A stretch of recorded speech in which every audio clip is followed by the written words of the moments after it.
Questions? Comments? Complaints? We have a question here at this table. In Revelation, God says God will come to judge the living and the dead. So, what are there people in heaven? You know, like, where is everybody? Where are the dead? Where are the people at the end of time? No, the question was, he will come back to judge the living and the dead. So the dead are in purgatory, and are they rise? Are they going to rise up again and then judge men? That it's kind of confusing. Okay. Anyone have an answer to this? No one's going to help me out? Is the judging your eternal destination, or is it the works that you've done and the rewards that you've received?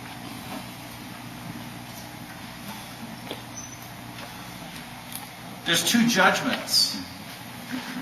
It's called particular judgment. When you die, you are judged. Heaven, hell, right? At that moment. When you die, it's over. You don't have a second chance. Shazam. As Gomer Pyle would say, yes. Gomer Pyle theology here. At that moment, you're judged. There's no second chance.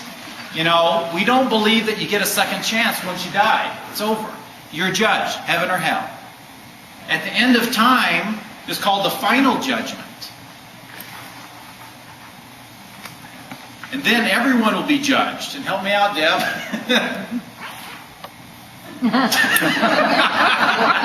Well, reward. Yeah. The crown of glory and wood, hay, and stubble and all of that kind of stuff. Everything that you've done will be put to fire, and only the things that you've done for Christ will last. And that will So the be. dead will be judged again. So Well, at the final judgment, No, not we say you get your bodies back at the final judgment. Body and soul. Don't ask me how. Oh, pooey. I want a new one. Yeah. Your body is reunited with your soul at the end of time. Body and soul will be joined either in heaven or hell. Yeah, and that's the final judgment. I'm not an expert on this topic. I'm trying to give you just a little bit what I know. But there's two judgments. And I think this is what we're talking about here. Particular judgment and final judgment. We can do a little homework. How about that for a homework assignment? There you go. Particular judgment, final judgment. Last judgment. Or the last judgment, whatever. At the end, and that happens at the end of time. Particular judgment. Even if you go to heaven, you usually go to purgatory because you got some sins that have not been taken care of. Okay? Now you're getting me on a topic here. Now you might be here late now.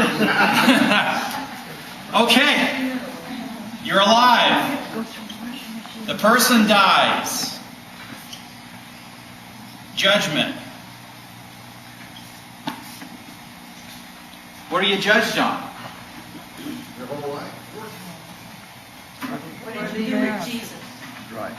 What did you do with Jesus? Ooh, that's a good way to put it.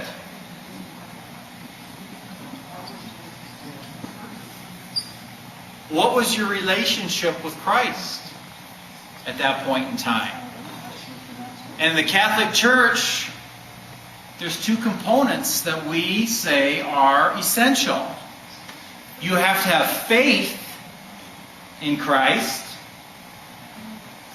and obedience. First of all, did you have faith in Christ? Have you undergone a conversion experience? Have you accepted Christ on who He is, what He did for you, and accepted Him? That's the faith part. But the second part that's important, were you obedient? In the New Testament, there are certain criteria, it says, that we need to follow in order to be followers of Christ. So, did you have faith in Christ? And were you obedient to Christ? Okay? There's only two options. As a politician went, blanket statement. You go to hell if you didn't. Or you go to heaven. Those are the only two options. You go heaven or hell. What about purgatory? We're getting there. I'm getting there. Catholics believe in this place called purgatory. And all that is, you are going to heaven. Yeah. Purgatory is not a second chance. You're on your way to heaven. And I like to give the analogy, some of you have heard this. It's where you go to this place, you just walk through the mud, and this is where you stop, and you wipe your shoes clean, so you can go into heaven onto that clean carpet. That's all it is. Does it happen that fast? No. We don't know.